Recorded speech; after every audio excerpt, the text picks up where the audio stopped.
سارے ہلاک ہو گئے۔ یاد رکھیے یہ بندر مسخ شدہ نسل نہیں ہے جو ہمارے عام جنگلوں میں پائے جاتے ہیں، یہ تو الگ سے ایک مستقل جو ہے وہ جانوروں میں ایک نسل ہے، یہ کسی قوم کی بگڑی ہوئی صورت نہیں ہے۔ حال بتا احادیث میں ہے کہ نبی صلی اللہ علیہ وسلم نے زب سانڈا جو ہے نا اس کو دیکھا، اللہ من القرون التی مسخت، شاید کہ یہ بھی کوئی مسخ شدہ جو ہے وہ قوموں میں سے ہو۔ اور اسی طرح چوہیا کے بارے میں نبی علیہ السلام نے اس خدشے کا اظہار کیا کہ الا لا اراہ الا الفار، یہ چوہیا جو ہے اس کا بھی ایک خدشہ ہے، کہیں یہ مسخ شدہ قوموں میں سے تو نہیں ہے؟ کیا آپ دیکھتے نہیں ہیں کہ یہ چوہیا جو ہے اس کے سامنے اگر اونٹ کا دودھ رکھا، اونٹنی کا دودھ رکھا جائے تو یہ نہیں پیتی، بکری کا دودھ رکھا جائے تو پی لیتی ہے۔ اس اندیشے پہ آپ نے کہا کہ چونکہ جو اونٹ تھا یہ اس جو چیز جو ہے یہ ان کے اوپر نزول تورات سے پہلے اللہ نے حرام رکھا تھا، جبکہ بکری کا گوشت جو تھا دودھ جو تھا وہ حرام نہیں تھا۔ لیکن نبی اللہ السلام نے یہ خدشہ ضرور ظاہر کیا، لیکن یہ حقیقت کے اندر مسخ شدہ نہیں ہے، کیونکہ عبداللہ بن عباس سے یہ صراحت موجود ہے کہ مسخ شدہ جو قومیں ہوتی ہیں ان کی نسل آگے نہیں چلتی ہے۔ چلیے ہاں البتہ یہ ضرور ہے کہ یہ مسخ شدہ جو ہیں ان کی صفات وہی ہوں جن کے ساتھ ان کو مسخ کیا گیا، جس بنا پہ نبی علیہ السلام نے ان کا خدشہ ظاہر کیا۔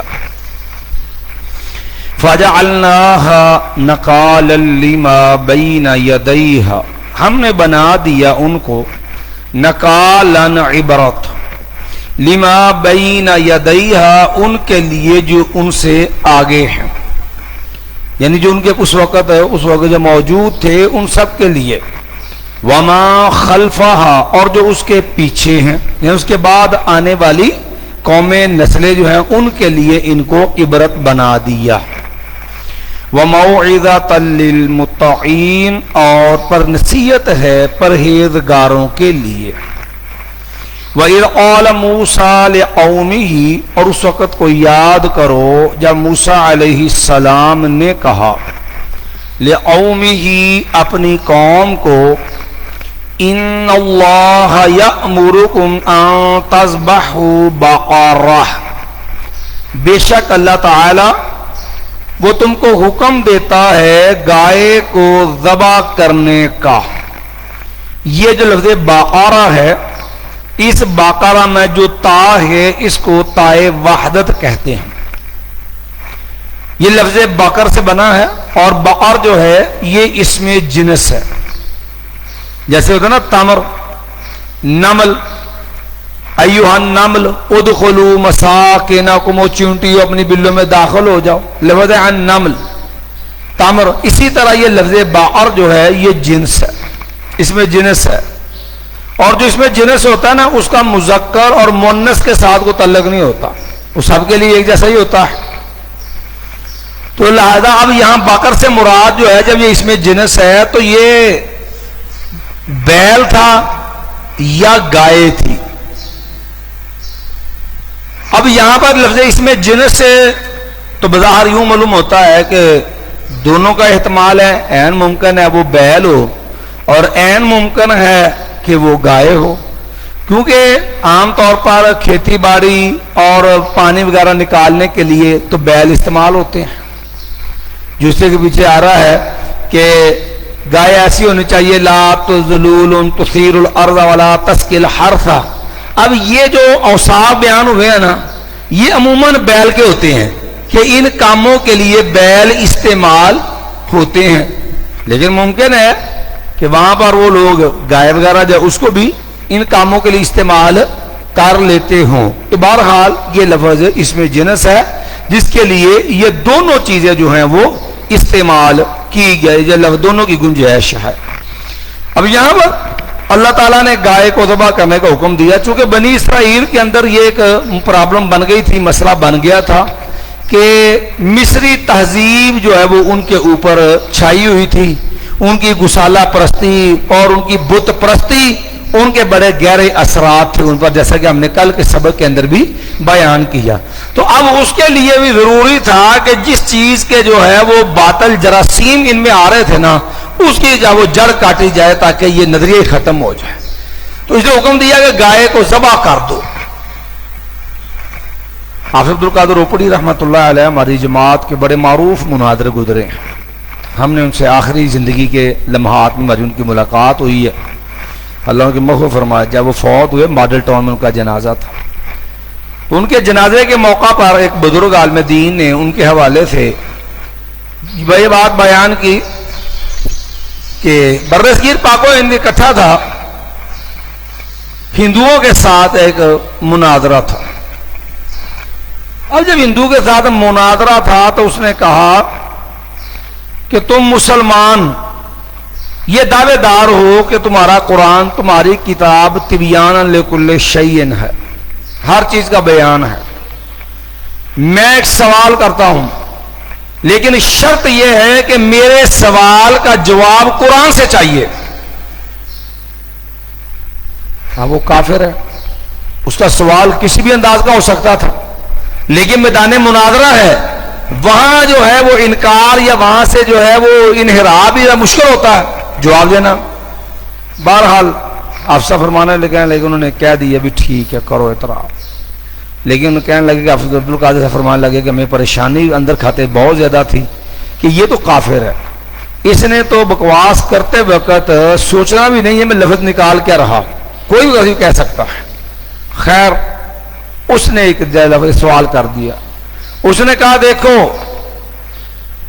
تم ایک رب کو پوجنے والے ہو، تم قرآن سے یہ ثابت بتا دو، کلیئر کر دو کہ تمہارا رب مسلمان ہے کہ ہندو ہے۔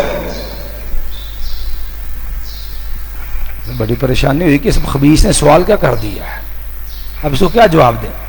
اچانک اللہ نے ذہن میں یہ بات ڈال دی، کہنے لگا کھولے قرآن مجید، یہ آپ کا جواب بھی دے دیتے ہیں۔ حفصہ نے پھر یہ آیت پڑھی، ان اللہ یأمرکم ان تذبحوا بقرہ، بے شک اللہ تعالیٰ وہ تمہیں حکم دیتا ہے گائے کو ذبح کرنے کا۔ تو کہنا کہ اگر اللہ تعالیٰ ہندو ہوتا تو کبھی بھی گائے کو ذبح کرنے کا حکم نہ دیتا۔ تو یہ کچھ چیزیں ایسی ہوتی ہیں جو اللہ تعالیٰ بندے کو القاء کر دیتا ہے، جس کے نتیجے کے اندر ایسے شبہات جو ہوتے ہیں نا ان کا موقع پہ جواب بن جاتا ہے۔ قالوا، انہوں نے کہا اتتخذونا ہزوا، کیا آپ ہمیں جو ہے وہ مذاق بنا رہے ہیں؟ قال، تو موسیٰ علیہ السلام نے فرمایا اعوذ باللہ ان اکون من الجاہلین، میں اللہ کی پناہ چاہتا ہوں کہ میں ہو جاؤں جاہلوں میں سے۔ معلومات کہ مذاق کرنا یہ جہلاء کا وتیرہ ہے، کیونکہ مذاق اسی لیے اللہ تعالیٰ نے منع کیا نا، مذاق کو حرام قرار دیا ہے۔ لا يسخر قوم من قوم عسى ان يكونوا خيرا منهم ولا نساء من نساء عسى ان يكن خيرا منهن۔ بھائی دیکھو کوئی مرد کسی مرد کو مذاق نہ کرے، کوئی عورت کسی اور کو مذاق، ہو سکتا ہے وہ تم سے بہتر ہو۔ تو معلوم ہے مذاق کے اندر بنیادی طور پہ مد مقابل کی توہین، اس کی تحقیر ہوتی ہے، اور یہ توہین اور تحقیر جو ہے یہ کبر کی نشانی ہے کہ بندہ خود کو اعلیٰ اچھا سمجھتا ہے اور مد مقابل کو بتا حقیر کم تر سمجھتا ہے، اور یہ چیز ایسی خطرناک ہے کہ نبی علیہ السلام نے لوگوں لا يدخل الجنت من کان فی قلبہ مثقال حبۃ من خردل من کبر، جس بندے میں ایک رائی کے دانے کے برابر بھی تکبر ہوگا وہ جنت میں نہیں جا سکتا۔ صحابہ اکرام نے عرض کیا یا رسول اللہ صلی اللہ علیہ وسلم یحب الرجل ان یکون ثوبہ حسنا ونعلہ حسنا، انسانی فطرت ہے، بندہ پسند کرتا ہے اچھا لباس ہو، اچھا جوتا ہو، تو کیا یہ چیز بھی تکبر میں ہے؟ تو آپ نے میں نہیں، ان اللہ جمیل یحب الجمال، اللہ خوبصورت خوبصورت پسند کرتا ہے۔ میں کہ حاجہ کبر کیا ہے؟ بطر الحق وغمت الناس، حق کا انکار اور لوگوں کو حقیر کمتر سمجھنا، یہ ہے وہ چیز جو مذاق میں ہوتی ہے۔ ہاں ایک ہوتی ہے خوش طبی، جسے عربی میں مزاح کہا جاتا ہے۔ مزاح جو ہوتا ہے، خوش طبی جو ہے وہ جائز ہے، کہ جس کے اندر صرف جو ہے وہ ماحول کو عمدہ بنانا ہوتا ہے، جس کے اندر کوئی جھوٹ نہیں ہوتا، جس کے اندر کسی کی تنقیص اور توہین نہیں ہوتی۔ جیسے نبی علیہ السلام کے پاس ایک آدمی آیا نا، تو اس نے کہا یا رسول اللہ صلی اللہ علیہ وسلم مجھے یہ اونٹ چاہیے سوار، میں نے سفر کرنا ہے۔ تو آپ نے فرمایا ہم آپ کو اونٹنی کا ایک بچہ دے دیں گے۔ وہ کہنے لگا میں نے اونٹنی کا بچہ کیا کرنا، مجھے اونٹ چاہیے۔ تو نبی اللہ کے بندے وحل تالد الابل الا النوع، اور جو بھی اونٹ ہے وہ اونٹنی سے کا بچہ ہوتا ہے نا، تو آواز بھی حقیقت میں مبنی ہے لیکن انداز بھی جو ہے وہ خوش طبی والا ہے، اس کی شرم رخصت ہے، لیکن جھوٹ جو ہے یہ شرم حرام ہے۔ میں قال ادع لنا ربک، اب دعا انہوں نے کہا اب دعا کیجیے ہمارے لیے اپنے رب سے، یبین لنا، وہ بیان کر دے ہمارے لیے، ما ہی، وہ کیسی ہوگا۔ قال، اس نے کہا انہو یقول، یقیناً وہ کہتا ہے، انہا بقرۃ، بے شک وہ گائے ہے، لا فارض، نہ تو وہ عمر میں بوڑھی ہے، ولا بکر، اور نہ بالکل بچڑی ہے، اوان، جوان عمر کی ہے، بین ذالک، یہ بچڑی اور بڑھاپا ان دونوں کے درمیان کی عمر ہے۔ فَفْعَلُوا مَا تُؤْمَرُونَ، بھئی تم کر دو جو تم کو حکم دیا گیا ہے، یعنی خام کا سوال نہ کرو، جو حکم دیا گیا وہ کر دو۔ قَالُوا ادْعُ لَنَا رَبَّكَ، انہوں نے کہا آپ ہمارے رب سے دعا کیجئے، یُبَيِّن لَنَا، وہ بتائے ہم کو، ما لونہا، اس گائے کا رنگ کیسا ہے۔ قال، اس نے کہا انہو، بے شک وہ، یقول، وہ فرماتا ہے، انہا بقرۃ صفراء، لیکن وہ ایک گائے ہے زرد رنگ کی، فاقع، گہرا ہے، لونہا، اس کا رنگ زرد رنگ کی ہے اور رنگ بھی گہرا ہے، تسر الناظرین، وہ اتنا خوشنما ہے کہ دیکھنے والوں کو وہ رنگ جو ہے وہ خوش کر دیتا ہے۔ پھر سوال جڑ دیا، قالوا ادع لنا، انہوں نے کہا آپ دعا کیجیے ہمارے رب سے، یبین لنا، وہ بیان کر دے ہمارے لیے، ما ہی، وہ گائے کیسی ہو، کیونکہ جو اوصاف بیان ہوئے، ان البقرۃ تشابہ علینا، بے شک گائے جو ہے وہ ہم پہ مشتبہ ہو گئی ہے، ہمیں سمجھ نہیں آ رہی کہ کون سی ہونی چاہیے۔ وَإِنَّا، اور بے شک ہم، انشاء اللہ، اگر اللہ نے چاہا، لمہتدون، تو ضرور ہدایت پانے والے ہوں گے۔ اب یہ بنی اسرائیل کا جو انداز تھا یہ بڑا عجیب تھا، چونکہ ایک طرف وہ قتل کا معاملہ تھا جسے یہ چھپایا جا رہا تھا، دوسری طرف یہ بار بار سوال کر کے یہ جو ہے معاملے کو الجھانے کی کوشش کر رہے تھے، ماننے کی بجائے ماحول کو بگاڑ کی کوشش کرتے تھے۔ پھر اس کے بعد جو ہے وہ ایک ناحق قتل تھا، اور یہ حکم الہی ماننے کی بجائے ان کا یہ اعراض کا انداز بھی عجیب تھا۔ آپ واقعے کی ترتیب دیکھیں گے نا، تو واقعے کی ترتیب یہ ہے کہ اللہ نے گائے کا پورا ذبح کا واقعہ جو ہے وہ پہلے بیان کیا، اور قتل جو جس کے لیے ہوا تھا، جس کے لیے گائے ذبح کروائی جا رہی تھی، جن جو ہے وہ آدمی جو قتل ہوا تھا، وہ معاملہ اللہ نے بعد میں بیان کیا۔ اہل علم نے اس کے اندر بھی ایک نقطہ بیان کیا ہے، اگر شروع میں قتل کا معاملہ بیان ہو جاتا نا، تو پھر یہ بنی اسرائیل کے یہ جو مختلف ہیلے بہانے تھے، یہ جو ان کے جو ہے وہ حق قتل کرنا، پھر اس کو چھپانے کی کوشش کرنا، پھر جب بار بار سوال کر کے معاملے کو الجھانا، یہ جو ان کا شریعت کے احکام سے پہلو تہی اختیار کرنا نا، پھر ان کی یہ چیزیں جو ہے پھر نمایاں نہ ہوتی۔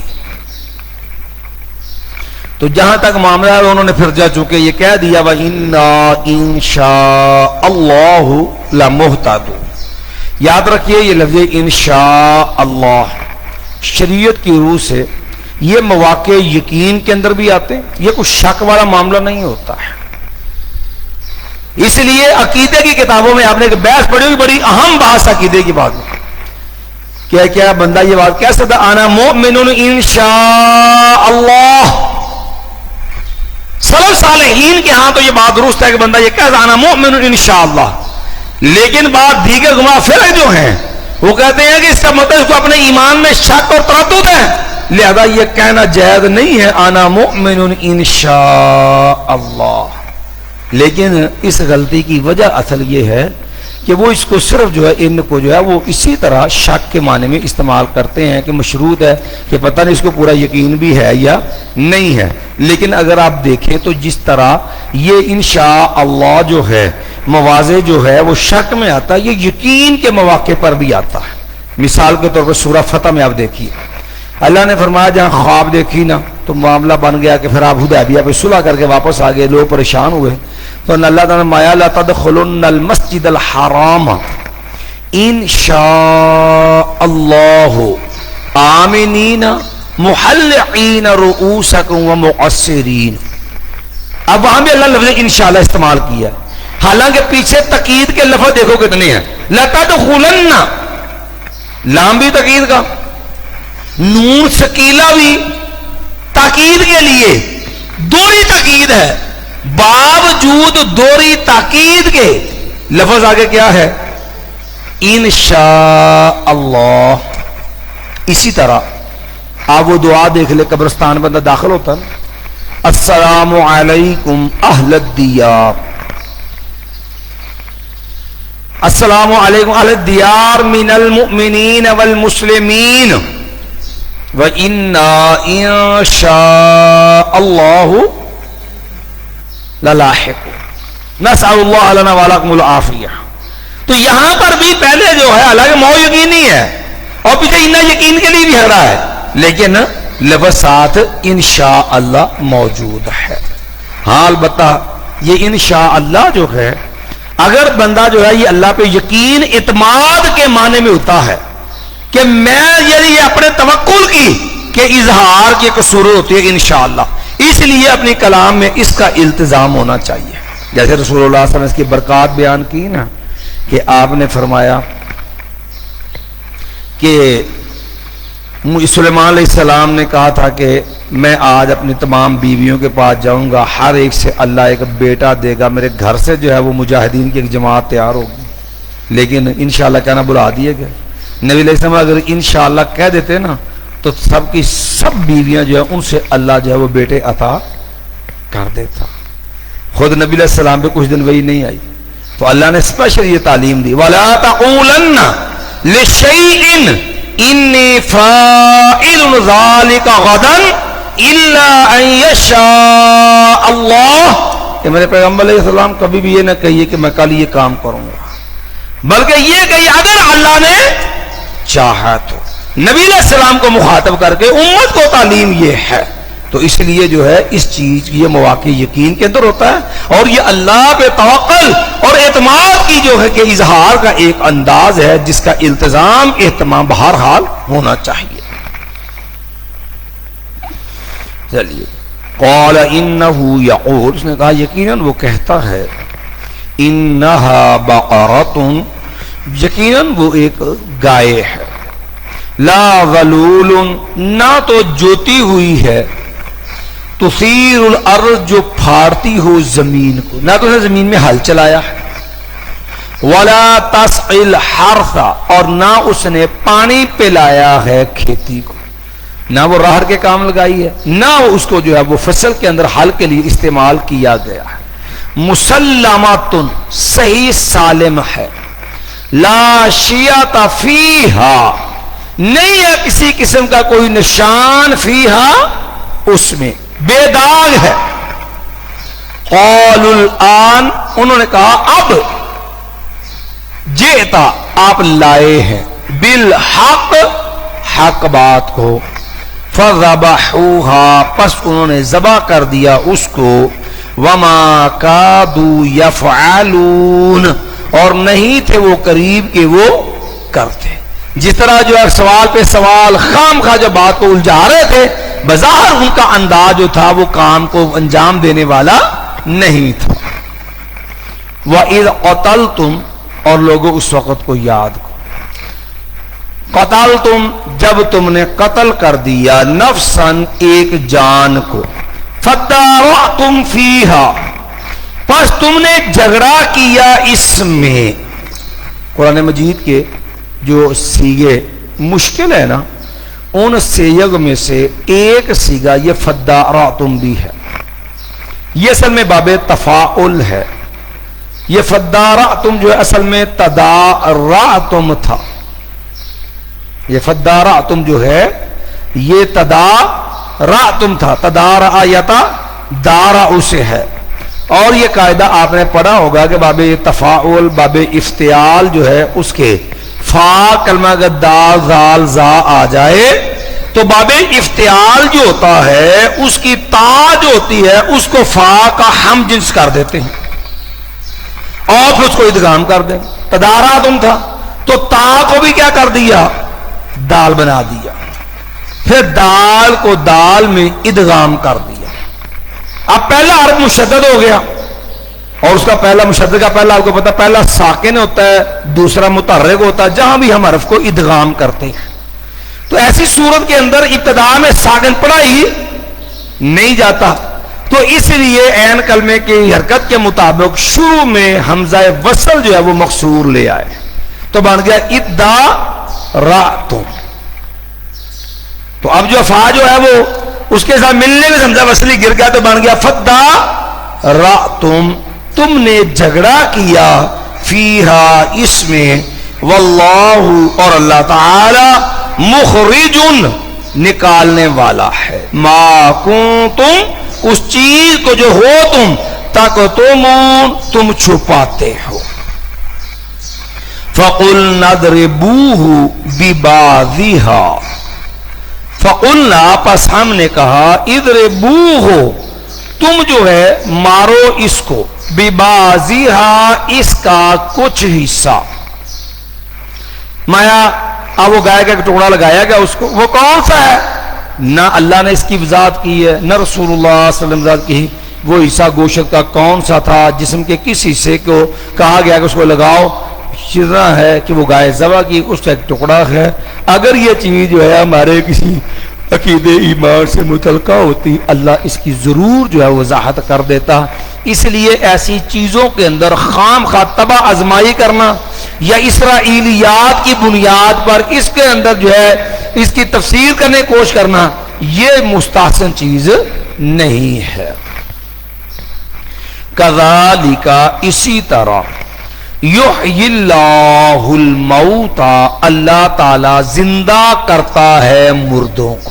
تو اللہ نے اس واقعے کو عقیدہ باس بعد الموت، لوگوں دیکھو تمہارے سامنے رب نے مردوں کو زندہ کر دیا نا، میں اسی طرح اللہ مردوں کو زندہ کرے گا۔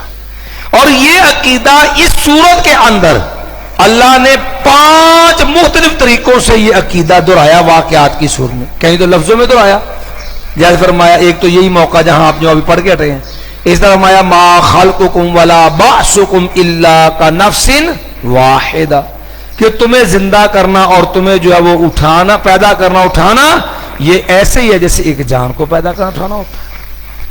اور تو قرآن مجید میں یہ سورہ بقرہ میں جو 5 مقام ہیں وہ آپ دیکھ رہے ہیں۔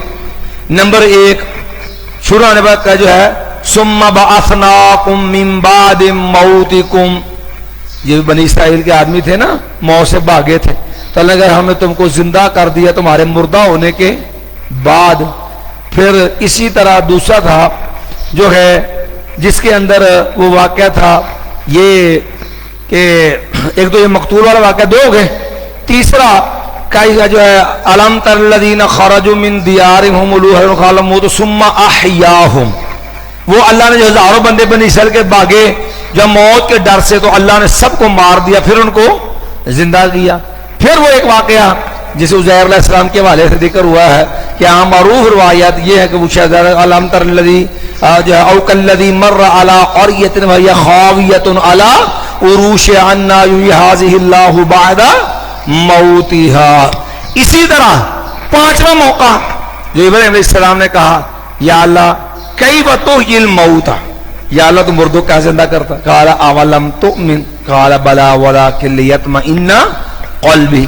تو یہ 5 مختلف واقعات ہیں جس کے ذریعے اللہ نے یہ عقیدہ انسان کا موجہ واضح کیا، یہ مستحکم کیا کہ لوگوں یاد رکھو اللہ کے لیے زندہ کرنا، مرنے کے بعد اٹھانا کوئی مشکل نہیں ہے. وَيُرِيكُمْ آيَاتِهِ، اور وہ دکھاتا ہے تم کو اپنی نشانیاں، لَعَلَّكُمْ تَعْقِلُونَ، تاکہ تم عقل کرو، سمجھداری کرو. مَا ثُمَّ قَسَتْ قُلُوبُكُمْ، پھر سخت ہو گئے تمہارے دل، مِن بَعْدِ ذَلِكَ، اس کے بعد، فَهِيَ كَالْحِجَارَةِ، تو وہ ہو گئے پتھر کی طرح، او اشد قسوہ، بلکہ اس سے بھی بڑھ کر کے سخت. قاسی جو ہوتا ہے نا، یہ عام طور پر جو ہے کوئی ایسی چیز جس چیز کے اندر پہلے متاثر ہونے کی، کسی چیز کا اثر قبول کرنے کی صلاحیت ہو، لیکن بعد میں اس کی وہ صلاحیت جو ہے وہ ختم ہو جائے، تو اس کے لیے عرب میں قاسی کا لفظ بولتے ہیں. جیسے نا والقاسیۃ قلوبہم، دلوں کے رب نے استعمال کیا نا، کیونکہ دل کے اندر حق قبول کرنے کی، حق پہچاننے کی صلاحیت ہوتی ہے. لیکن جب یہ گناہوں سے لتھڑ لتھڑ کے اور سیاہ ہو جائے اور اس سے جو ہے یہ صلاحیت مفقود ہو جائے، تو تب اس کے لیے لفظ استعمال ہوتا ہے. اسی لیے اللہ نے ایسے دلوں کو پتھر کے ساتھ تشبیہ دی ہے. لیکن ظاہر ہے پتھروں کا بھی تو ایک سوال بنتا تھا نا کہ یا اللہ ہم تو ایسے نہیں ہیں، ہم تو تیری بات مانتے ہیں، ہم تو تیرے سامنے جھکنے والے ہیں. تو فرمایا کہ یہ اسے بڑھ گا ان من الحجارۃ، حالانکہ بعض پتھر بھی لما یتفجر، یقیناً پھٹ جاتی ہیں، منہ، اس سے، الانہار، نہریں، وَإِنَّ مِنْهَا، اور ان میں سے بعد وہ بھی ہیں، لما، جو کہ یشقق، پھٹ پڑتی ہیں، فَيَخْرُجُ، پر نکل پڑتا ہے، مِنْهُ الْمَاءُ، اس سے پانی. کہیں سے سمجھا وہ پتھر پھٹتے ہیں، دریا جاری ہو، نہریں جاری ہوتی ہیں، کہیں جب پتھر پھٹتے ہیں چشمے جاری ہو جاتے ہیں. مایا کہ یہ سارے وَإِنَّ مِنْهَا، اور بے شک انہی پتھروں میں سے بعض ایسے بھی ہیں، لما، یقیناً جو، یہبطو، وہ گر پڑتے ہیں، من خشیت اللہ، اللہ کے ڈر سے.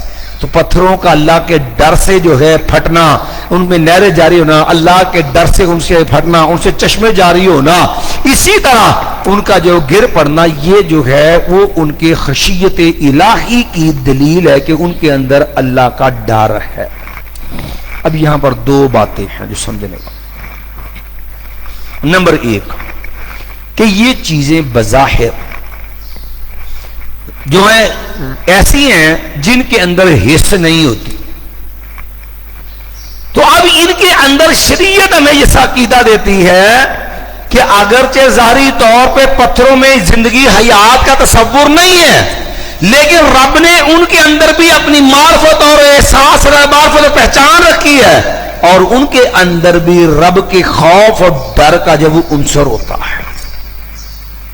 لہذا ہمارا ایمان ہے، اس کی حقیقت کیا ہے وہ اللہ بہتر جانتا. کیسے ہو سکتا ہے کوئی عقل کا پیٹا ہوا فلسفیوں سے متاثر کر دے، یہ کیسے ہو سکتا ہے جی پتھر میں یہ کہاں سے آ گئی؟ تو یاد رکھیے فلسفی کو اپنے فلسفے کا مان ہوگا، لیکن جو خالق ہے اللہ، ہمارا عقیدہ اسی پہ ہے جو رب نے بیان کیا. اور صرف ایک نہیں ہے، قرآن مجید نے متعدد چیزیں ایسی منوائی ہیں، جیسے کہ جب میں لوگوں وَإِن مِّن شَيْءٍ إِلَّا يُسَبِّحُ بِحَمْدِهِ وَلَكِن لَّا تَفْقَهُونَ تَسْبِيحَهُمْ، کائنات کی ہر چیز جو ہے وہ اللہ کی تسبیح بیان کرتی ہے، وَلَكِن لَّا تَفْقَهُونَ تسبیحہم، لیکن تم ان کی تسبیح کو سمجھتے نہیں ہو۔ اور اسی طرح جو ہے اللہ رب العالمین نے علم ترى ان اللہ جو ہے ان علم ترى الى الذین جو ہے علم ترى ان اللہ یسجد له من فی السماوات والارض، اب کیا آپ کو معلوم نہیں ہے کہ آسمان و زمین جو ہے وہ سجدہ کرتی ہیں، آسمان بھی رب کو سجدہ کرتا ہے اور زمین بھی اللہ کو کیسے کرتی ہے؟ بھئی یہ اللہ نے بیان کر دیا، ہمارا ایمان ہے یہ برحق ہے، اس کی کیفیت کیا ہے وہ اللہ ہی بہتر جانتا ہے۔ اسی طرح اللہ رب العالمین نے فرمایا انا عرضنا الامانۃ علی السماوات والارض، ہم نے یہ امانت آسمان و زمین پہ پیش کی، فابین ان یحملنها، لیکن دونوں نے کیا کر دیا؟ انکار کر دیا۔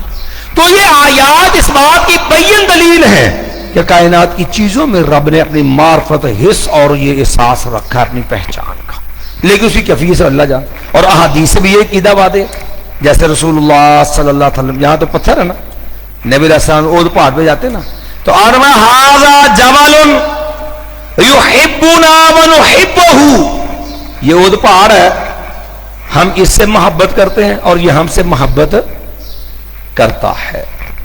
اسی طرح حنانہ تھا، وہ کھجور کا درخت جس کے ساتھ رسول اللہ صلی اللہ علیہ وسلم ٹیک لگا کے کھڑے ہوتے تھے خطبے کے لیے جب کھڑے ہوتے، لیکن جب نبی علیہ السلام کے لیے ممبر بن گیا تو واضح ہے کہ وہ رویا۔ بکری جس طرح بچہ روتا ہے نا، اس طرح اونچی آواز سے اس کا رونا جو ہے وہ بھی واضح ہے۔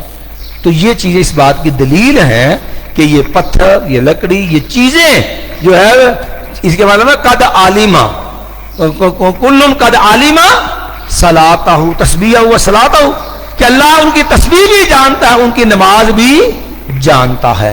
تو اس لیے جو ہے انسان کا کہ شعور، ادراک، احساس محدود ہے، انسان کی عقل جو ہے اس کا ادراک نہیں کر سکتی۔ جب رب نے یہ چیزیں بیان کی ہے، اس کو ماننا ہمارے لیے فرض ہے۔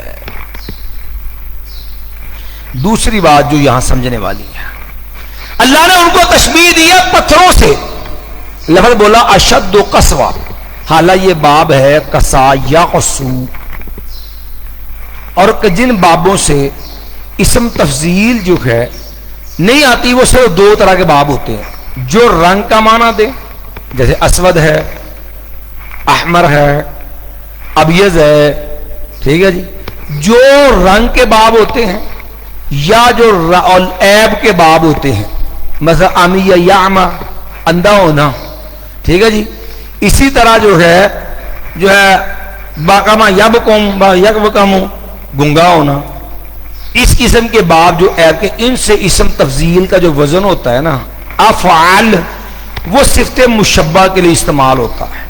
لیکن یہ تو باب ایسا نہیں ہے، نہ یہ باب رنگ کا معنی دیتا ہے، نہ یہ باب جو ہے وہ عیب کا معنی دیتا ہے۔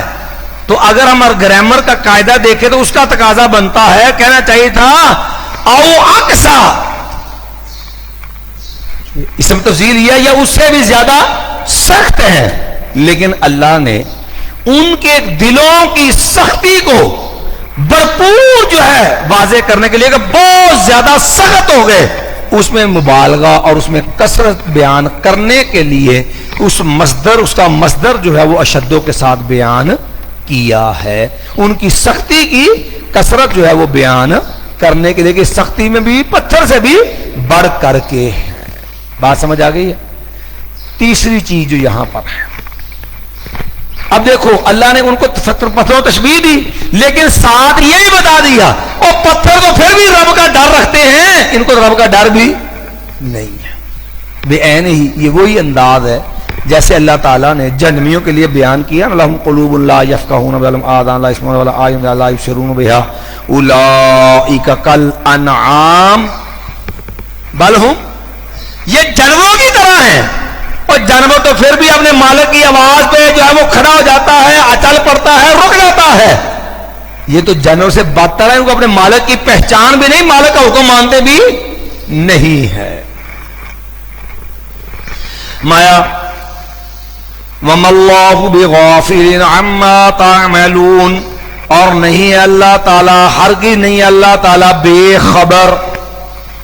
یہ جو بے غافلن میں با ہے نا، یہ بات تاکید کے لیے ہے، اس لیے معنی ہم نے کیا. تو لفظی معنی بنتا نہیں اللہ تعالیٰ غافل، یہ خالی غافل کا معنی نہیں ہے، یہ بات تاکید کے لیے ہے. وَمَا اللَّهُ بِغَافِلٍ، ہرگز نہیں اللہ تعالیٰ غافل، اما اس چیز سے تعملون جو تم عمل کرتے ہو. افتطمعون، کیا تم طمع کرتے ہو، تم یہ امید رکھتے ہو، ان یؤمنوا لکم، کہ وہ تمہاری بات کو مان لیں گے، وہ ایمان لیں گے تم پر. وقد کان فریق منہم، حالانکہ انہی میں سے ایک گروہ ایسا بھی ہے، یسمعون کلام اللہ، وہ اللہ کی کلام کو سنتے ہیں، ثم یحرفونہ، پھر اس کو بدل ڈالتے ہیں، تحریف کر دیتے ہیں اس میں، من بعد ما عقلوہ، بعد اس کے انہوں نے اچھی طرح سمجھ لیا ہے اس کو، بات کو حقیقت کو سمجھنے کے باوجود اس کو کیا کر دیتے ہیں، بدل دیتے ہیں. وہم یعلمون، حالانکہ وہ جانتے. اور یہ تحریف جو یہودی اپنی کتاب میں کرتے تھے، یہ دو طرح کی تحریف تھی. ایک ہے تحریف لفظی، لفظی تحریف ہوتی ہے کہ لفظ ہی اڑا دو یا لفظ کی جگہ اور لفظ ڈال دو، جیسے یحرفون الکلم عن مواضعہ، یہ دونوں طرح کی تحریف کے مرتکب تھے. ایک تو یہ لفظ بدل دیتے، دوسرے نمبر پر جو ہے تحریف مانوی. تحریف مانوی ہوتا ہے کہ لفظ کو غلط معنی پہنا کر کے، لفظ کی باطل تعویلیں کر کے، اس کی جو ہے ناحق توجیحات کر کے جو حقیقت کو جو چھپا دینا اور غلط چیز جو ہے وہ مراد لے لینا، یہ ہوتی ہے تحریف مانوی. یہ تو اللہ نے ذمہ لیا نا، انا نزلنا الذکر وانا لہ لحافظون. ورنہ تحریف مانوی کے اندر ہمارے مسلمانوں نے بھی کوئی کسر تو نہیں چھوڑی ہے. کتاب اللہ میں تحریف ہے. مثال کے طور پہ آپ رضا خانی ترجمہ دیکھ لیجئے، ترجمہ کفر الایمان جو ہے، کہتے تو اس کو کنز الایمان ہے یہ، حالانکہ کنز الایمان نہیں ہے، یہ بدترین گمراہ کون ترجمہ ہے. یہ آپ اس کی سورہ اللہ فتح ہے نا، اس کی آیت نکالی، لیغفر لک اللہ ما تقدم من ذنبہ وما تأخر، تاکہ اللہ تعالیٰ آپ کے پہلے اور پچھلے گناہ معاف فرما دے. اب جب یہ بات آئی نا، تو اب جو ہے یہ ترجمے کے اوپر عامر رضا نے وہ ترجمہ کیا جو ترجمہ جو ہے وہ رافضی نے ترجمہ کیا، ترجمہ مقبول والے نے بھی وہی کیا. چونکہ رافضیوں کے ہاں یہ نظریہ ہے انبیاء علیہم الصلوۃ والسلام جو ہے نسل در آباء و اجداد سے یہ سارے مومن بھی ہوتے ہیں اور یہ نبی کو معصوم بھی مانتے ہیں، سب کو جو ہے انبیاء سے جو اماموں کو سب کو معصوم مانتے ہیں. حالانکہ نبی محفوظ ہوتا ہے، جو معصوم ہم لفظ بولتے ہیں پہلے بتایا تھا، معصوم بمانا محفوظ ہی ہوتا. اب ترجمے میں تحریف کر دی، کیا کیا، کہتا جی دیکھو جی او ہو زمب کی نسبت نبی علیہ السلام، یہ تو توہین ہے. پھر لہذا جو ہے یہاں نبی علیہ السلام کی بجائے نسبت، حالانکہ زمبک لفظ لیغفر لک اللہ ما تقدم من ذنبک تھا نا، ذنب کی نسبت کاف ضمیر کی طرف ہے، اور کاف ضمیر خطاب کی ہے اور مفرد کے لیے ہے. لیکن رضا خان ترجمہ دیکھ لیجئے، کیا لگے تاکہ اللہ آپ کے وسیلے سے معاف کر دے پہلے لوگوں کے گناہوں کو اور بعد والے لوگوں کے گناہوں کو. حالانکہ نہ پہلے لوگوں کا ذکر اس میں موجود، نہ بعد والے لوگوں کے گناہ کا ذکر یہاں موجود، لیکن پہلے اور پچھلے ساری امت لا گئی یہاں ڈال دی. اب یہی اس کے برعکس مولوی غلام رسول سیدی بریلوی، یہ شیخ الحدیث ہے، جامعہ نعیمیہ دارالعلوم نعیمیہ کراچی کا، مفتی منیبر ماں کے مدرسے کا تھا، فوت ہو گئے پچھلے دنوں. ان کا تفسیر بیان القرآن. اچھا اس نے ترجمہ کیا زمب والا، کیونکہ یہ ایک شاگرد ہے، یہ آپ کے جو وزیر حج ہے نا حامد کاظمی، حامد کاظمی کا والد تھا احمد سعید کاظمی. احمد سعید کاظمی کا مدرسہ ہے جامعہ انوار العلوم یا انوار القرآن یا اس قسم کے نام سے ہے ملتان میں. اچھا اس نے بھی ترجمہ یہ کیا کہ ذنب کی نسبت رسول اللہ صلی اللہ علیہ وسلم کی طرف کی تاکہ اللہ آپ کے ذنب، اسے معنی کیا ترک اولا. ذنب سے مراد کیا ہے؟ ترک اولا، وہ گناہ یعنی جو کام اگرچہ گناہ نہیں ہوتا لیکن جتنا بندہ اعلیٰ ہوتا اس کے سٹینڈرڈ کے مطابق کام بھی اتنا اعلیٰ ہی اس کے لائق ہوتا ہے. لیکن اس سے نیچے بھی کام اگرچہ جائز ہوتے ہیں لیکن بڑے آدمی کے حق میں وہ گناہ شمار ہوتا ہے، اس کو کہتے ہیں ترک اولا. جس کو مثال سے بیان کرتے ہیں کہ آپ یوں سمجھ لیجئے بدر کا جنگ تھی نا، اب کافروں کو قتل کرنا بھی جائز ہے اور فدیہ لینا بھی جائز ہے، لیکن قتل کرنا زیادہ بہتر تھا بنسبت فدیہ لینے کے.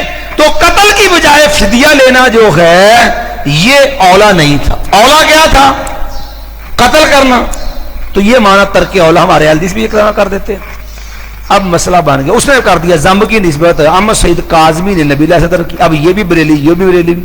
اچھا وہ اعلیٰ حضرت کہلاتے ہیں، یہ دوسرے ہیں. اب اس کے اوپر ان کی آپس کے اندر جو ہے وہ لڑائی شروع ہو گئی ترجمہ قرآن پہ، تحریف مانوی. اب عامر رضا نے تحریف کی ہے.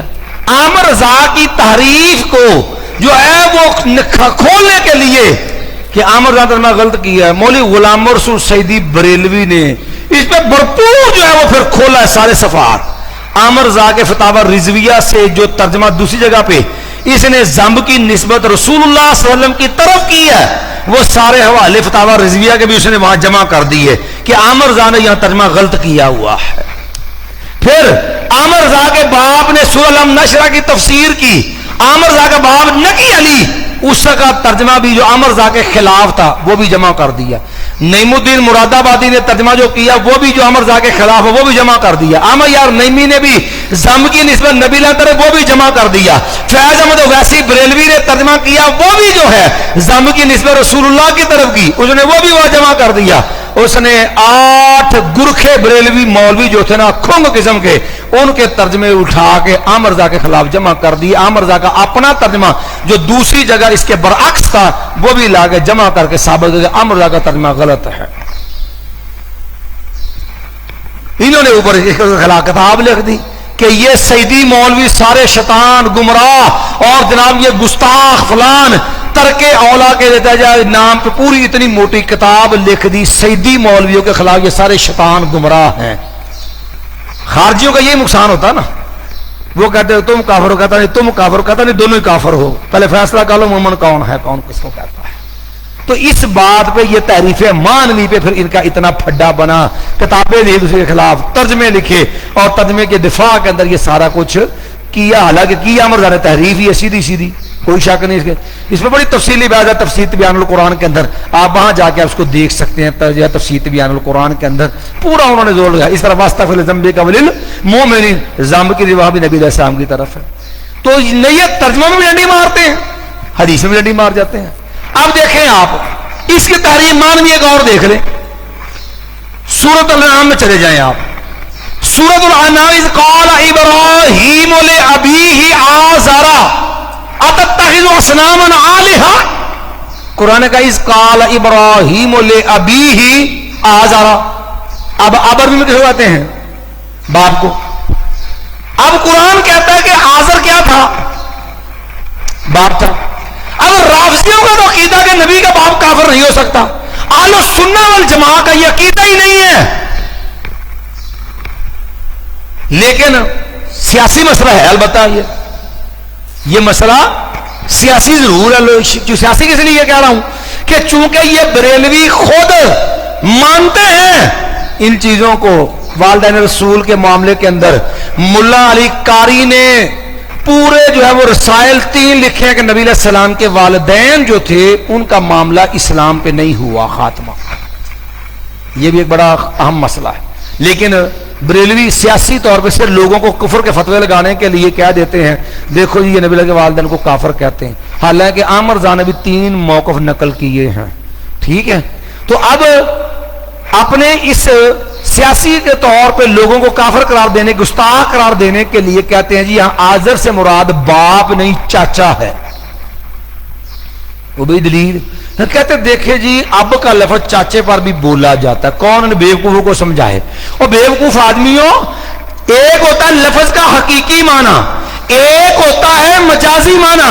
جب لفظ کا حقیقی معنی مراد لینا ممکن ہو، مجازی معنی مراد لینا جائز ہے، تو لفظ آذر کو باپ مراد لینے جب قرآن لفظ بھی اب بولا ہے، اس میں استحالہ کیا، اس میں جو ہے ایسا رکاوٹ کیا ہے کہ آذر باپ نہیں ہے؟ پھر ہم کہتے ہیں جی یہ عامر ذا کے ترجمے کو جب جو ہے سپورٹ کرنے کی کوشش کرتے ہیں نا کہ اللہ ما تقدم من ذنبک ما تاخر، تاکہ اللہ آپ کے معاف کر دے پہلے پچھلے، تو آپ کی وجہ سے معاف کر دے پہلے لوگوں کے گناہ بھی بعد لوگوں کے گناہ بھی. ابھی اس تحریف کا دفاع جب کرنے پہ آتے ہیں تو پھر پتہ کیا ہوتا ہے؟ پھر کہتے ہیں جی ان کو یہ تو اسی لفظ کا ترجمہ نہیں جی، اصل میں اعلیٰ حضرت کا یہ ترجمہ جو ہے نا یہ تفسیری ترجمہ ہے.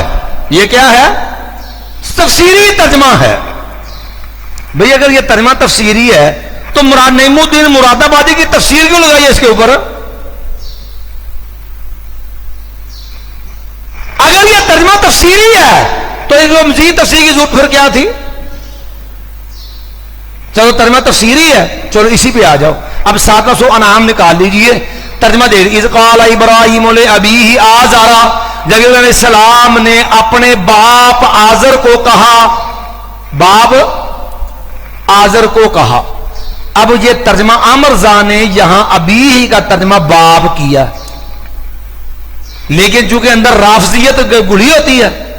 یاد رکھو یہ لوگ اس مسئلے کو صرف لوگوں کے خلاف ایک ہتھیار کے طور پہ استعمال کرتے ہیں تاکہ مد مقابل گستاخ قرار دیا جائے. حالانکہ یہی مسئلہ انہوں نے مولانا شہاد اللہ مان رحمۃ اللہ علیہ کے خلاف اٹھایا تھا اور منہ کی کھا کے ذلیل ہوئے تھے یہ اس مسئلے کے اندر. تو اس لیے یہ بات ذہن میں رکھیے گا کہ اس مسئلے کے اندر یہ جو ہے نا وہ بدتمیز قسم کا ایک کراچی کا مولوی، یہ کوکب نورانی جسے کہتے ہیں، اس نے ایک کتاب لکھی ہے والدین رسالت معاب صلی اللہ علیہ وسلم، نبی کے والدین. یہ کتاب آپ کے پاس ہونی چاہیے. کوئی بریلوی یہ مسئلہ پوچھے اس سے کو بھی آپ کے بڑوں نے لکھا ہے کہ یہ مسئلہ ہے، کھول کے کتاب آگے رکھ دو. اس نے لکھا ہے کہ کودا ماں کے نزدیک متقدمین جتنے بھی ہیں، معمولی بھی اس میں آتے ہیں، پھر تو جلانی بھی اس میں آتے ہیں، کودا ماں کے نزدیک نبی علیہ السلام کے والدین جو ہے وہ کفر پر مرے. یہ کوکب نورانی نے لکھا ہے والدین رسالت معاب کتاب کے اندر. ہم یہ عوام کا مسئلہ ہی نہیں ہے، لیکن یہ بدبخت خود عوام میں لے کے آتے ہیں اس مسئلے پر. یہ مولوی سردار کا بیٹا تھا، صاحبزادہ کیا نام تھا اس بات کا، مر گیا ہے وہ، فیصل آباد کا تھا، وہ ایم این اے بنا تھا، وہ فضل کریم. یہ مسئلہ جب انہوں نے اٹھایا تھا مولانا شہاد اللہ مان کے خلاف تو صاحبزادہ فضل کریم اور یہ سارے ایک جگہ ہوئے تھے جہاں پر آپ کی لاہور کے بڑے بڑے ذمہ دار پولیس کے آئی جی پہ جو ہے پنجاب اور دیگر اس لیول کے افیسران بیٹھے ہوئے تھے. ہمارے جماعت کے خالد بشیر بھائی اللہ رحمت میں شہید ہو گئے، وہ لے کے نا استاد محترم مفتی بشیر ربانی حافظ اللہ کو لے گئے، استاد جی یہ مسئلہ چلے گئے وہاں پر. جب وہاں پر بیٹھ کے گفتگو شروع ہوئی نا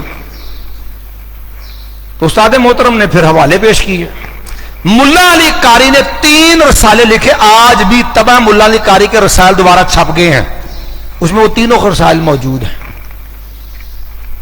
اور یہ مولوی احمد سعید کاظمی نے لکھا ہے، کہتا ہے یہ تو جو ہے ملا علی قاری نے ابوین کے مسئلے کے اندر بڑا زور لگایا ہے، لیکن کہتے ہیں کہ اگر فلاں کتاب کے حاشیے پہ نہ لکھا ہوتا نقلت توبہ تو ہم اس کو کافر قرار دے دیتے ہیں. ملا علی قاری کافر ہے، وہ فلاں کتاب کے حاشیے میں ہے، اس کے تو حاشیے کی بھی توبہ قبول ہے. اسماعیل دہلوی رحمت اللہ علیہ کا معاملہ بھی ایسا نہیں، ان کی باتوں غلط رنگ دے کے تکفیر کی بات پہ کھڑے ہوتے ہو.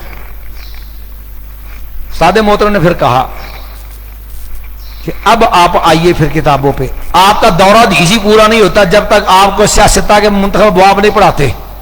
آپ اٹھائیے نسائی باب و زیارت قبور المشرکین نکالیے, کریے ترجمہ, پڑھیے نیچے حدیث کیا ہے.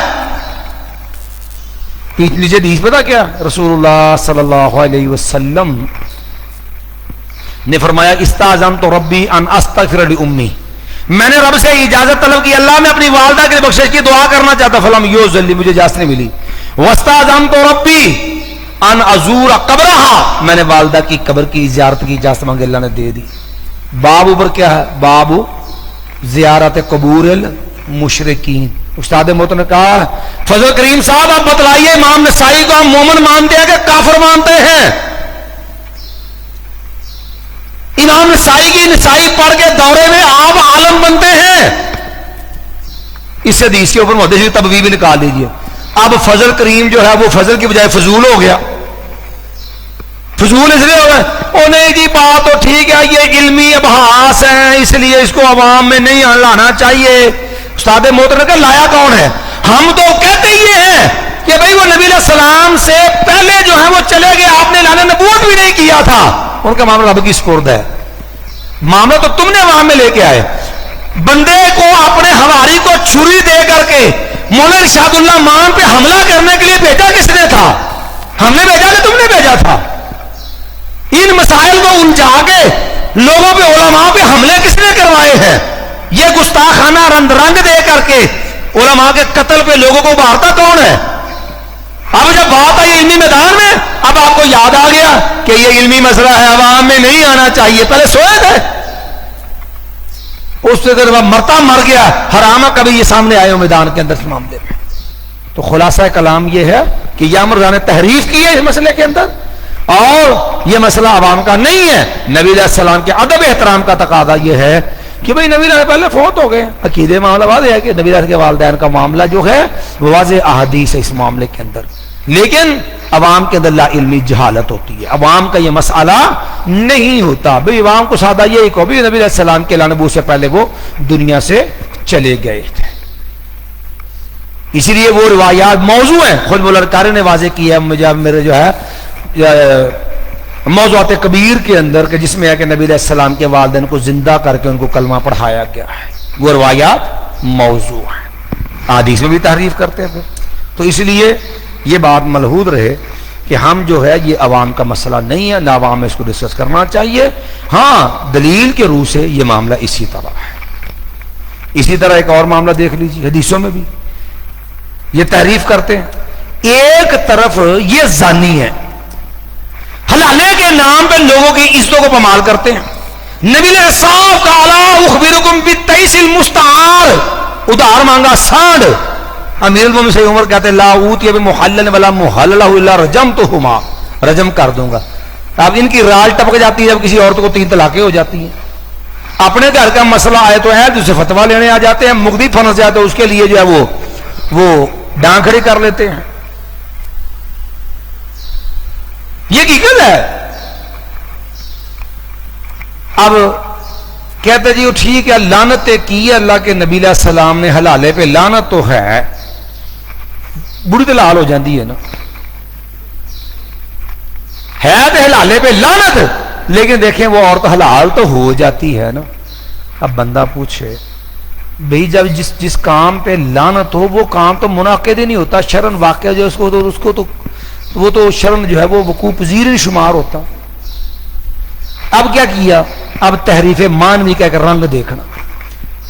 کنز الدقائق کی فقہ کی کتاب ہے جو مدارس پڑھاتے ہیں, اس کا حاشیہ ہے مستخلص الحقائق, مستخلص الحقائق شرح کنز الدقائق.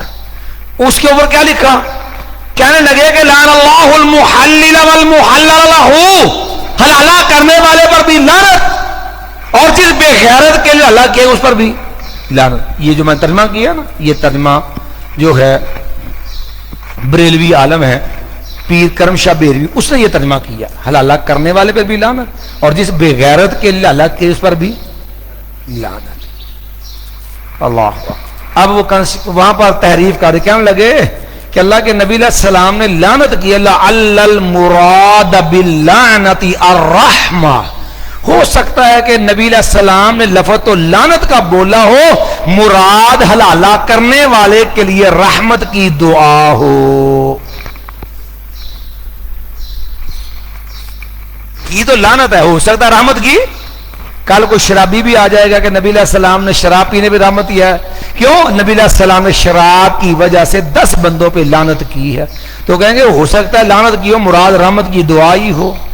کل نو کوئی سود خور آ جائے گا، کہہ دے گا لعن اللہ آکل الربا وموکلہ وقاتبہ وشاہدیہ وقالہم سواء.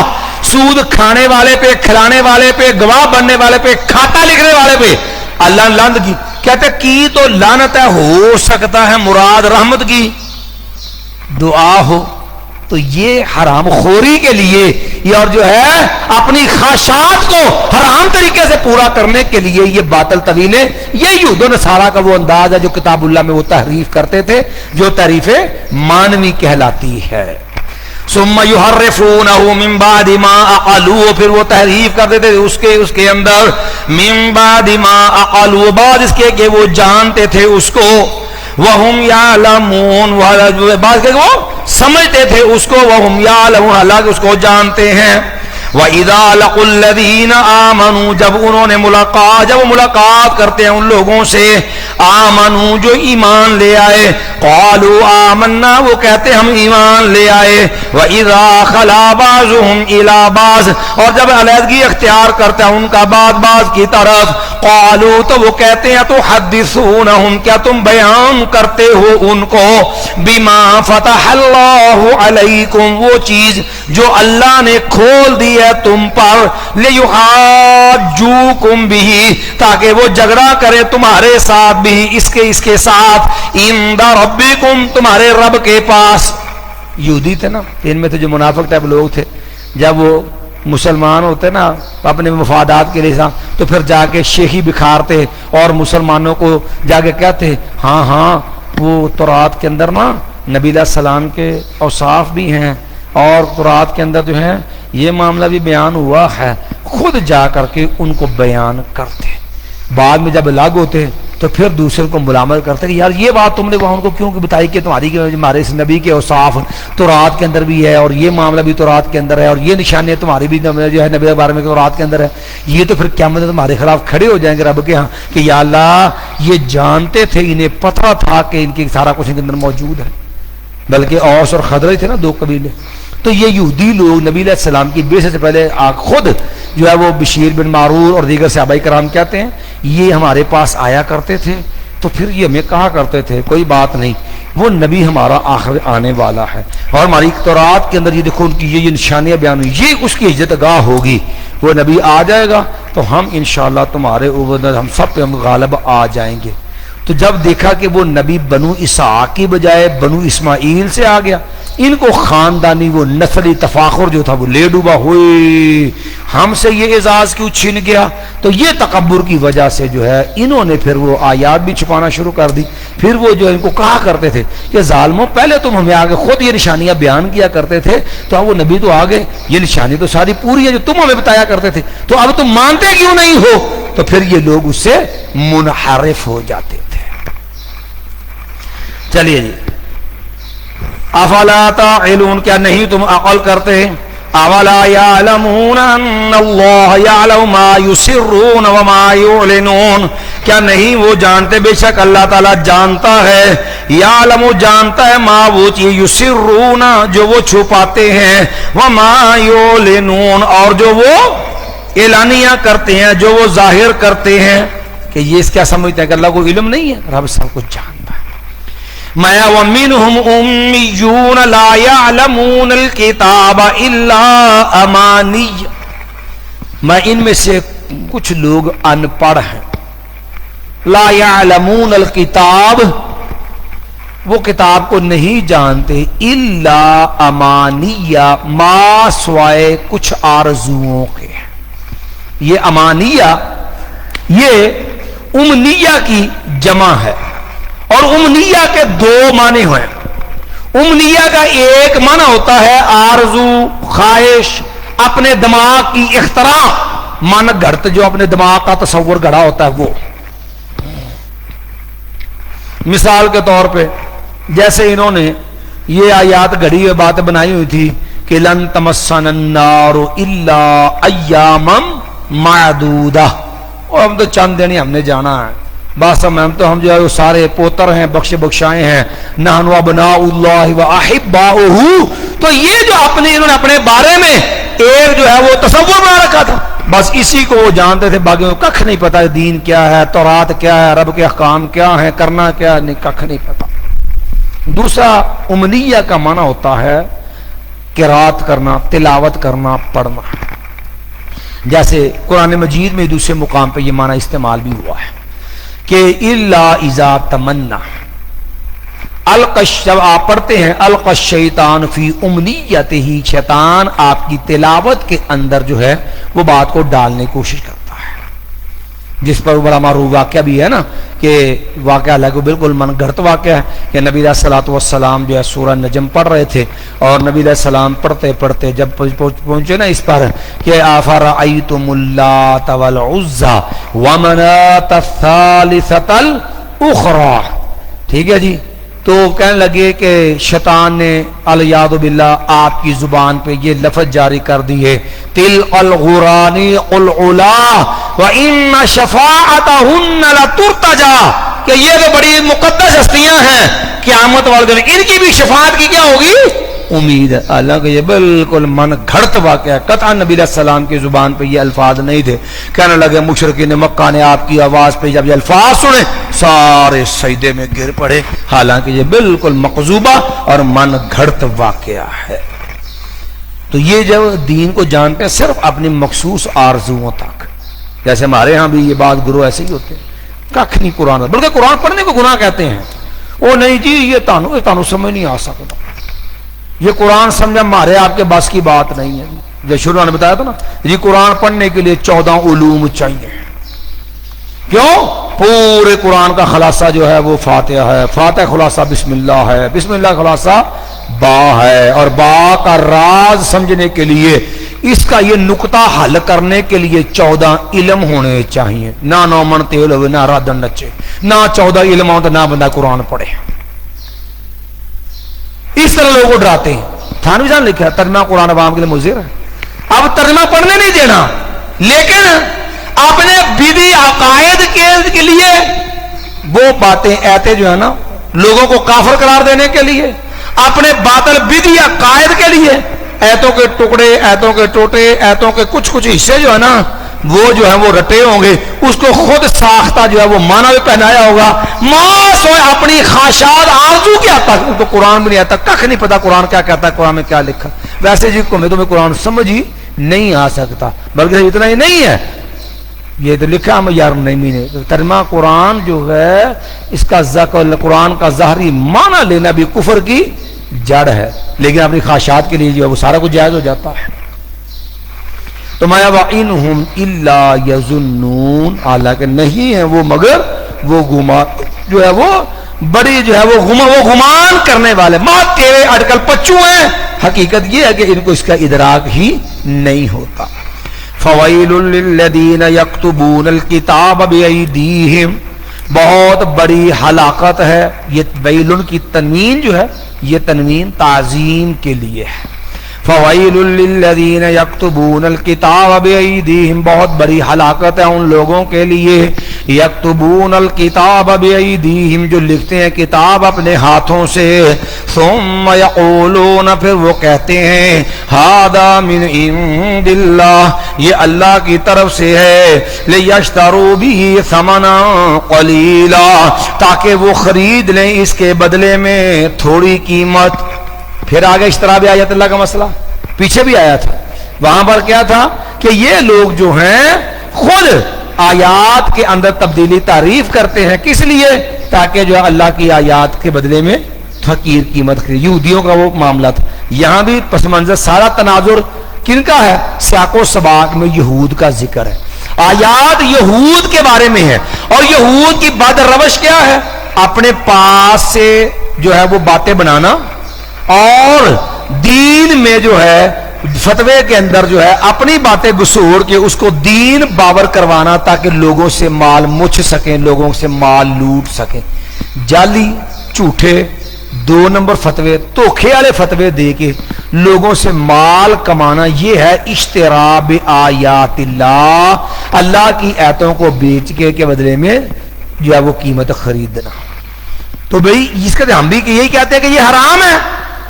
اس سے امامت کی تنخواہ، جمعہ پڑھانے کی تنخواہ، مدرس کی تنخواہ، دینی امور پہ اجرت، وہ حرام کہاں سے نکل آئی؟ یہ سراسر جو ہے وہ ظلم کرتے ہیں۔ یہ ہمارے ہاں جو مسلمین والے ہوتے ہیں، جو اپنے کہنے کو تو مسلمین کہلاتے ہیں لیکن حقیقت میں یہ مکفرین ہیں، جو پوری امت کو کافر قرار دیتے ہیں، خارجی جو ہیں۔ فوائل للذین یکتبون الکتاب بایدیہم، بہت بڑی ہلاکت ہے ان لوگوں کے لکھتے ہیں کتاب اپنے ہاتھوں سے، ثم یقولون، پھر وہ کہتے ہیں ھذا من عند اللہ، یہ اللہ کی طرف سے ہے، لیشتروا بہ ثمنا قلیلا، تاکہ وہ خرید لیں اس کے بدلہ میں تھوڑی قیمت۔ فوائل لہم مما کتبت ایدیہم، پس بہت بڑی ہلاکت ہے ان کے لیے اس چیز کی وجہ سے جو لکھا ان کے ہاتھوں نے، وویل لہم، اور بہت بڑی ہلاکت ہے ان کے لیے مما، اس چیز سے یکسبون، جو وہ کماتے ہیں۔ وقالوا، اور انہوں نے کہا، اب ان کو جو اپنا نسلی تفاخر، ہم بڑے آپ مقدس ہے جی۔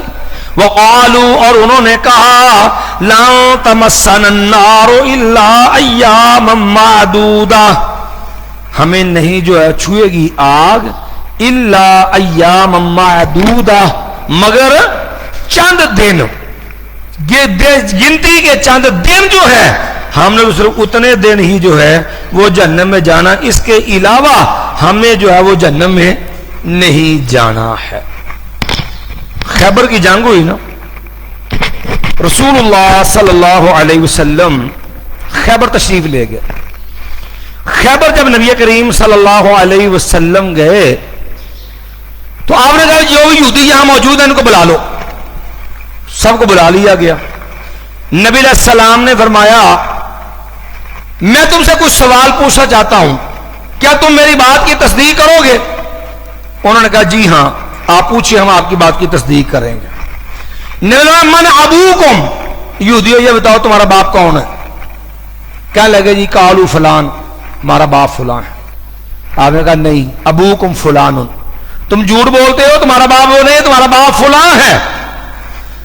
انہوں نے کہا جی نعم۔ اچھا جی، پھر نبی علیہ السلام نے فرمایا یہ بتاؤ کہ جو ہے میں تم سے ایک سوال پوچھوں، میری بات کو مانو گے؟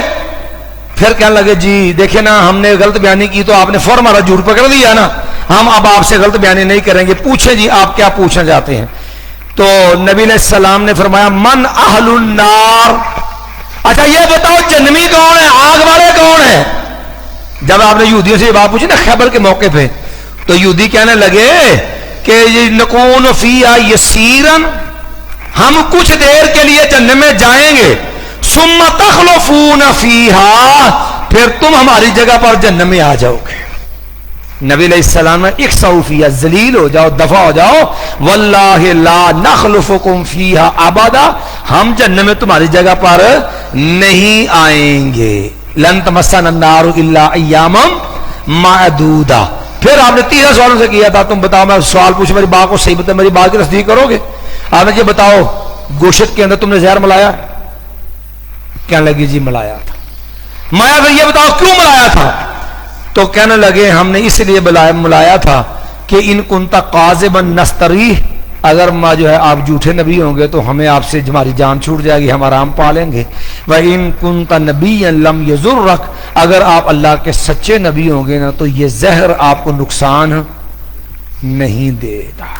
یہ صحیح بخاری ہے، اور صحیح بخاری کے اندر جو ہے یہ جزیے کے بیان کے اندر جو ہے یہ رسول اللہ صلی اللہ علیہ وسلم کی حدیث ہے، حدیث نمبر 3169 ہے کہ نبی علیہ السلام نے پوچھا کہ جہنمی کون ہے؟ تو انہوں نے کہا جی ہم نے تھوڑی دیر رہنا، بعد میں تم نے ہماری جگہ پہ آنا۔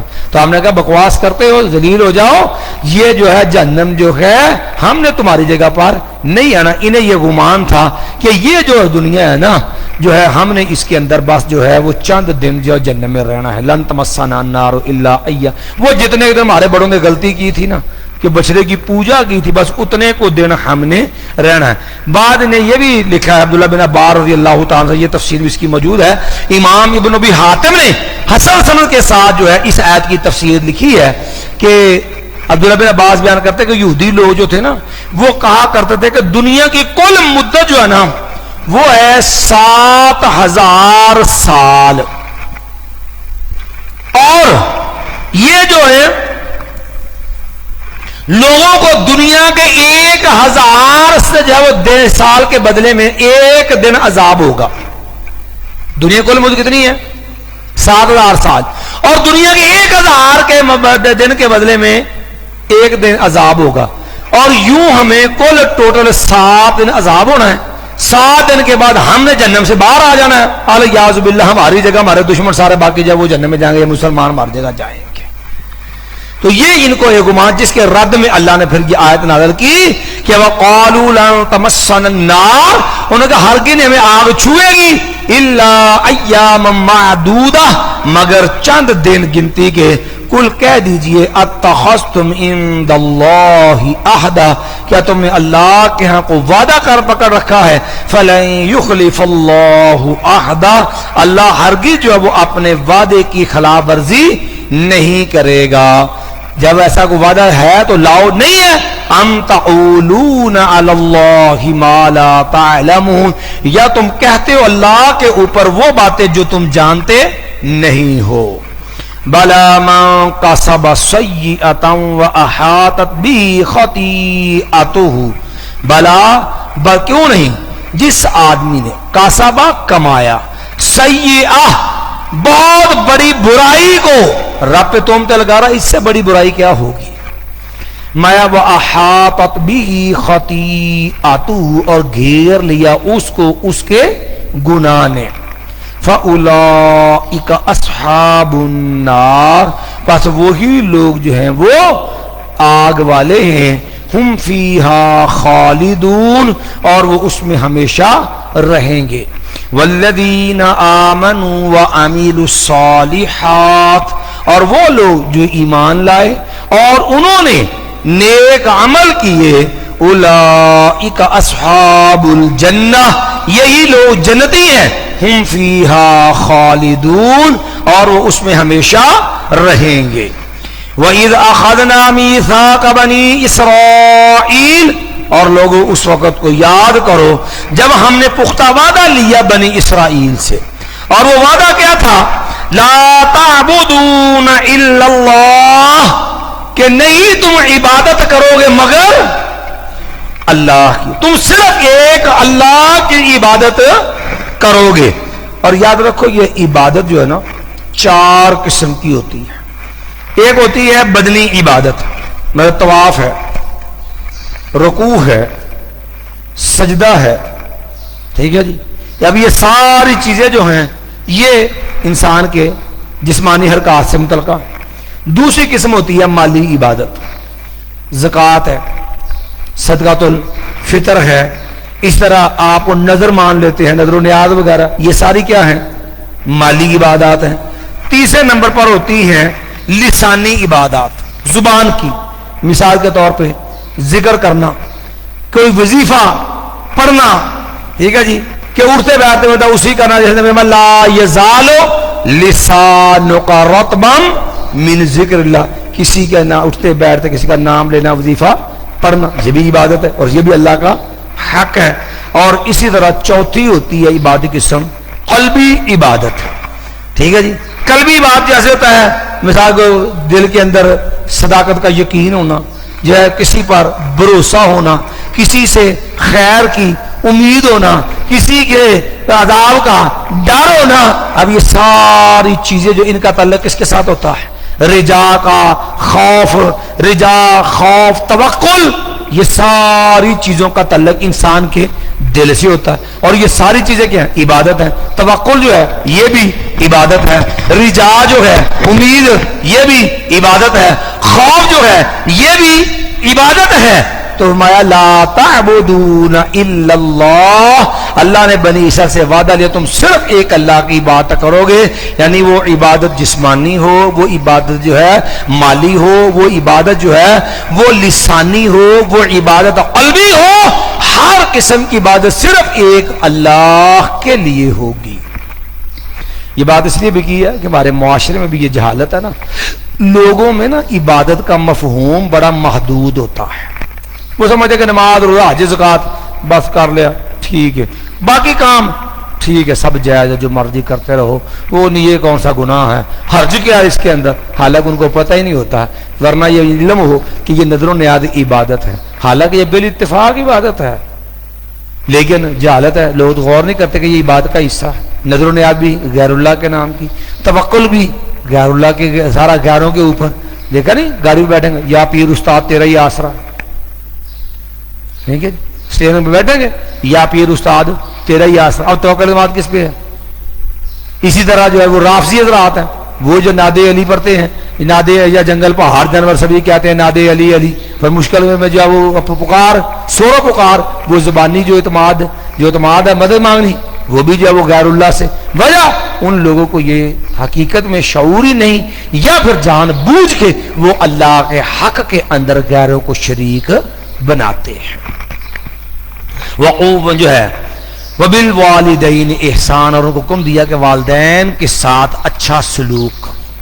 یاد رکھو والدین انسان کے لیے والدین کی خدمت فرض ہے، اور اللہ نے دوسرے مقام میں حکم دیا نا اما یبلغن عندک الکبر احدہما او کلاہما، تیری زندگی میں دونوں بڑھاپے کو پہنچے، کوئی ایک کوئی بھی تیری زندگی میں آ جائے، فلا تقل لہما اف ولا تنہرہما، دیکھ اپنے ماں باپ کو اف، کوئی تکلیف پہنچے نا تو جو تکلیف کے اوپر، جو تکلیف کے اظہار کے لیے افسوس کا کلمہ نا اف، فرمایا یہ اف جو ہے اس کی بھی اجازت نہیں ہے، گالی بدتمیزی اور بد تہذیبی اور والدین سے لڑائی، یہ تو بڑا سنگین جرم ہے، کلمہ افسوس کی بھی اجازت رب نے نہیں دی ہے۔ کیوں؟ کہ آپ کا والد آپ کی جنت کا دروازہ ہے، جہاں کسی بھی مکان میں داخل ہو دروازے سے آنا نا، تو اللہ میں نبی نے ان الوالد اوسط باب من ابواب الجنہ، باپ جنت کے دروازے میں سے بہترین دروازہ ہے، ان شئت فاحفظھا، اگر چاہتا اس کی حفاظت کر لے، وَإِن شِئْتَ فَضَيِّعْهَا، اگر چاہتا تو وہ دروازہ برباد کر لے۔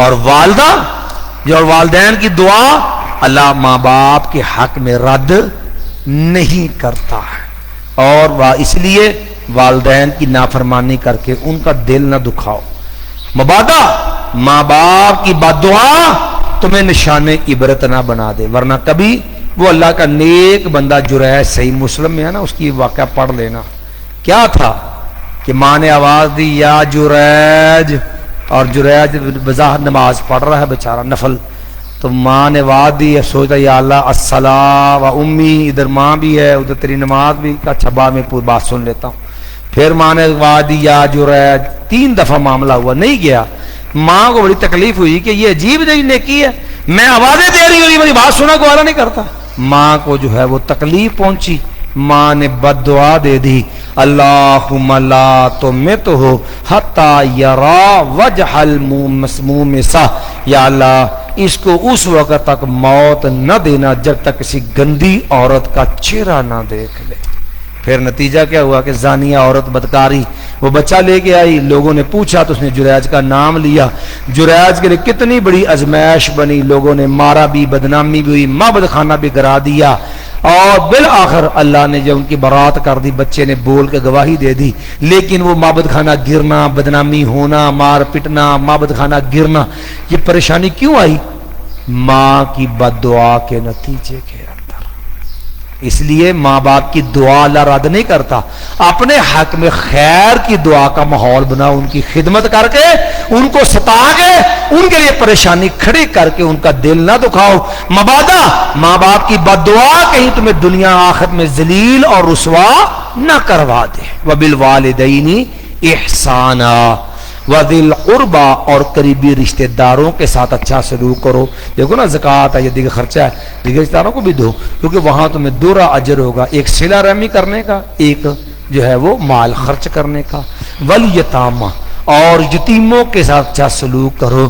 کیوں کہ یتیم وہ کمزور ہے, وہ بیچارہ محتاج ہے, کیونکہ یتیم وہ ہوتا ہے وہ بچہ جس کا والد فوت ہو جائے, ابھی وہ نابالغ ہو, کیونکہ نبی فرمایا لا یتما بعد البلوغ, بالغ ہونے کے بعد یتیمی نہیں ہوتی. جو بچہ بالغ ہو جائے اس سے یتیمی کے احکام کیا ہوتے ہیں, ختم ہو جاتے ہیں. مایا والیتامى انا وقافل الیتیم کہاتین, میں محمد صلی اللہ علیہ وسلم اور یتیم کی کفالت کرنے والا قیامت کل اس طرح ہوں. والمساکین اور مساکین کے اچھا سلوک کرو. مساکین جو ہے مسکین کی جمع ہے. ہمارے معاشرے میں ایک غلط مفہوم رائج ہوتا ہے, لوگ یہ سمجھتے ہیں جس کا باپ فوت ہو جائے وہ یتیم, جس کی ماں ہو جائے مسکین, حالانکہ وہ نہیں ہوتا. آنا لیس المسکین الذی ترده اللقمۃ واللقمتان, مسکین وہ نہیں ہوتا جس کو کسی نے ایک لقمہ دیا, چلو ٹھیک, اس کے آگے بھی ٹر گیا, دو لوگوں نے دے دیا, اس کے آگے چلا گیا. میں یہ مسکین نہیں ہوتا, بلکہ حقیقت میں مسکین وہ آدمی ہوتا ہے جس کی جائز ضروریات زیادہ ہوں, اخراجات زیادہ ہوں, اور اس کی آمدن جو ہے وہ کم ہو. اس کی آمدن تھوڑی ہے, اس کے جائز اخراجات زیادہ ہوں, جس وجہ سے اس کے معاشی حالات تنگی کا شکار ہوں, اس کو مسکین کہا جاتا ہے. اور اس کے لیے اللہ نے اس کو زکوٰۃ مصارف, جو زکوٰۃ کے مصارف ہیں, اللہ نے اس کے اندر اس کا باقاعدہ حصہ رکھا ہے مساکین کا. والمساکین وقولوا للناس حسنا, اور لوگوں کے ساتھ تم اچھا سلوک, لوگوں کو اچھی بات کہو. یہ حسنا جو ہے نا, اصل میں تھا وقولوا للناس قولا حسنا, تو یہ مفعول مطلق کی صفت ہے, لیکن یہ مفعول مطلق حذف ہے. وَأَقِيمُوا الصَّلَاةَ اور تم نماز ادا کرو. وَآتُوا الزَّكَاةَ اور تم زکوٰۃ ادا کرو. ثُمَّ تَوَلَّيْتُمْ, اللہ نے بنی اسرائیل سے یہ وعدے لیے تھے, لیکن پھر تم پھر گئے. إِلَّا قَلِيلًا مِّنْكُمْ, ما سوائے تم میں چند لوگوں کے. ہاں کچھ لوگ تھے واقعتاً جو اس عہد کی جنہوں نے پاسداری کی اور ان احکامات کو بجا لائے, ورنہ اکثریت تمہاری جو ان سے منحرف ہو گئی. وَأَنْتُمْ مُعْرِضُونَ اور تم جو ہے وہ منہ موڑنے والے ہو, اعراض کرنے والے ہو. سبحان ربی حمدک, اشہد ان لا